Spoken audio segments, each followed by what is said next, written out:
Yo, what's up everyone? Morgan here with Alchemic Serpents, and today, as you can see, we're back in my snake room, which we haven't been in a video for a while. We've been on an arachnid run lately, but you know what? It's time to go back to our roots, time to go to our serpents, and do some updates on our animals.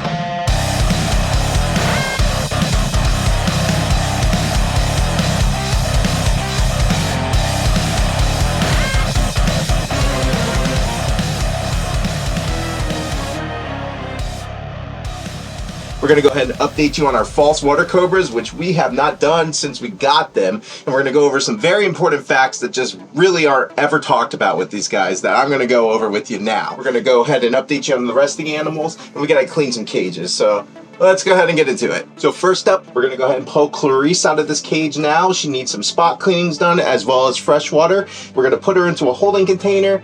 This is my sweetheart of a false water cobra. You'll see there's usually two types of attitudes with these guys. There's sweet and inquisitive, but still food motivated, and then there's purely aggro food motivated, and that's Hannibal, the Lecter over there. Hannibal, Lecter, and Clarice. So let's go ahead and get Clarice started and show you how she is. I don't know if you guys can see, but she's moving. These guys are very fast when they want to be, and they tend to want to be.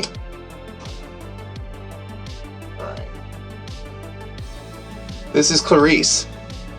Clarice is a false water cobra, and she is het for lavender albino, and she is the more chill of the two. My male Hannibal is a psychopath. Let's go ahead and get her into this holding container.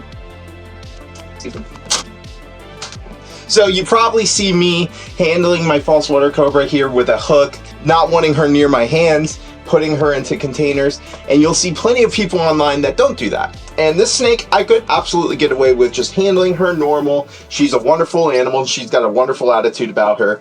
But if you do any real research into these animals, which a lot of YouTubers do not talk about, their Duvernois gland does produce a venom to an extent that is relatively hot. What they lack is a delivery system.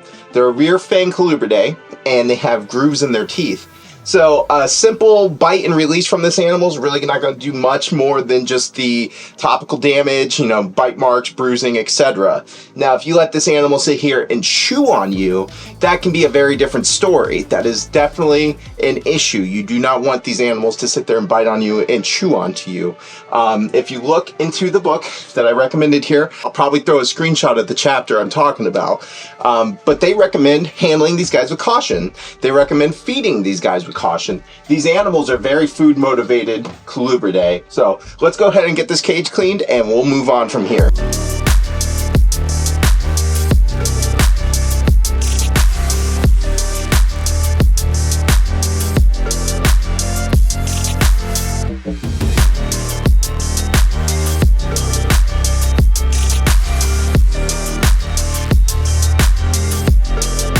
Guys, so Clarice's cage is all good and clean. She's just been hanging out in this little tub here. She's got her air holes up there, don't worry. But we're gonna go ahead and pull her out and get her into her clean cage.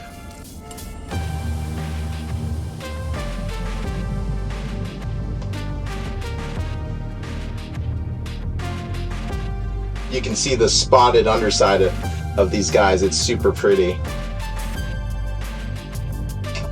Let me go ahead and show you her hanging out in her new clean enclosure.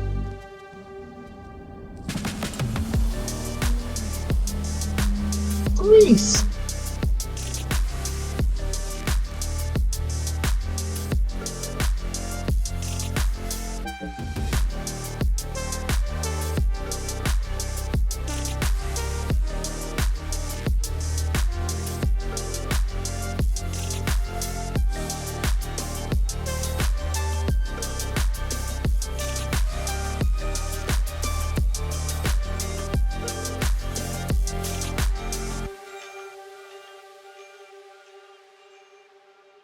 Now that Clarice has been handled, we're going to go ahead and have to pull Hannibal out. His cage is much messier, and he definitely needs a full water change and clean. So we're going to pull this psychopath out of his cage and get him put into this holding tub. You will probably see the difference in this animal compared to the other.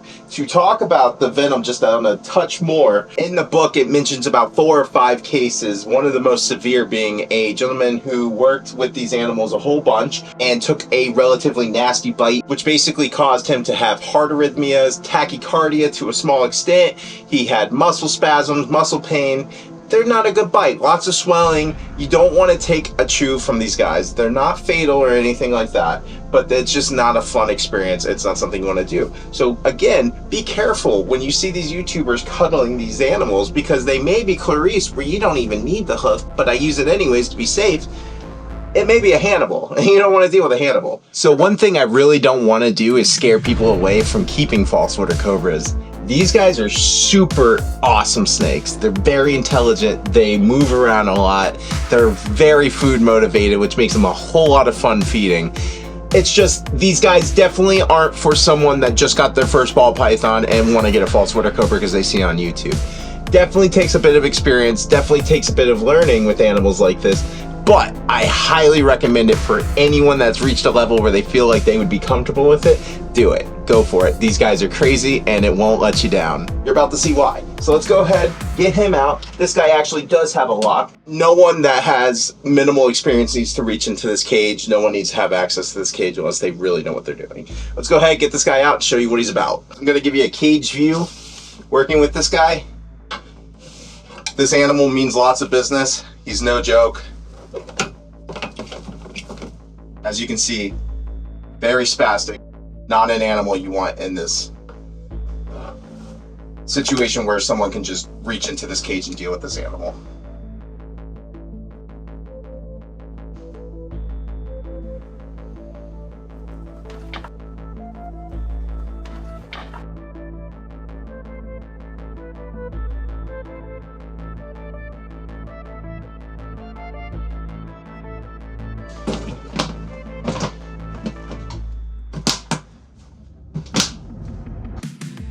Now, I don't know if you guys seen that, but I went to tail him and he spun around to nab me.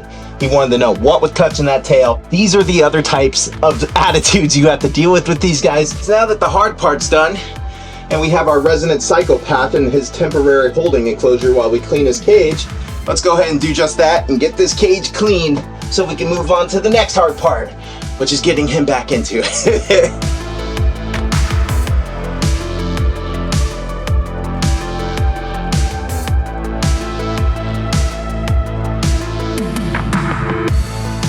For anyone wondering, my cleaner, I use F10. You can just buy the concentrated F10 and dilute it down to a reptile standard cleaner. They have it on their website and tell you how to do it. So that's what I personally use. A lot of people use chlorhexidine and whatnot. I just found F10 works really well for me.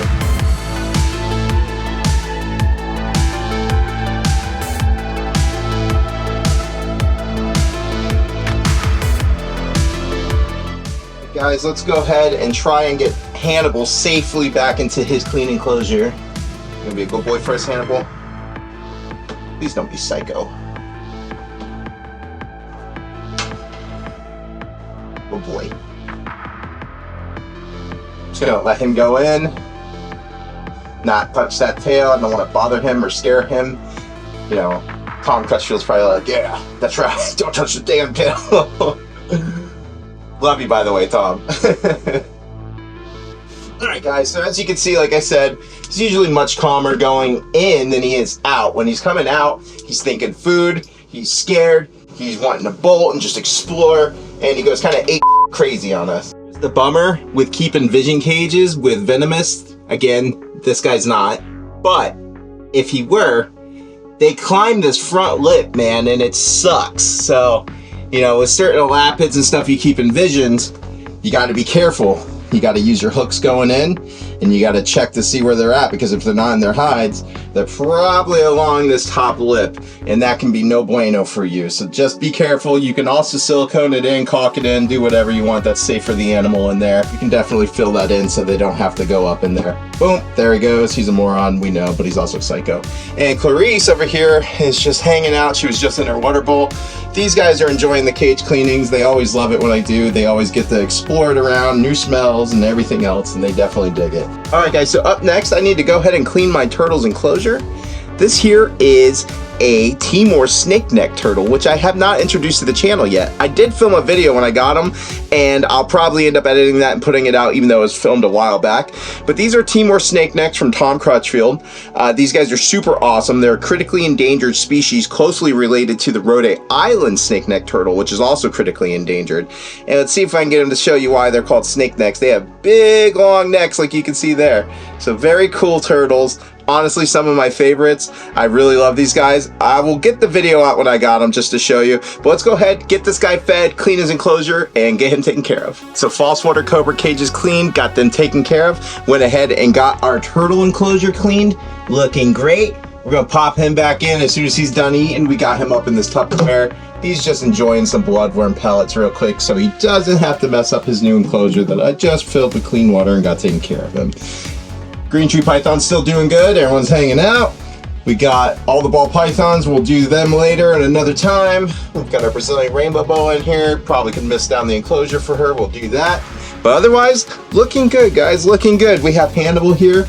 Look at Hannibal. What you doing, impressive, man? They're an impressive false water cobra. Alright guys, our Timor snake neck turtle here is done eating. So let's go ahead and put him back into his enclosure and let him do his thing. This little guy's super funny. He never knows which way he's trying to go. They like to hide a lot when they're younger. Working with the adults was very cool. Once these guys get a bit bigger, they really grow into themselves and figure everything out. But super cool turtles, some of my favorite, and they're critically endangered. Alright everyone, that's it for this episode. Thank you so much for tuning in and keeping up with me. I'm going to keep the videos rolling, so do me a favor, hit the subscribe button, hit the like button. It means a lot. Drop a comment. What's your favorite snake you seen in the video? Probably Hannibal. Everyone loves Hannibal, but trust me, he's way angrier than he looks. Alright guys, see you on the next one.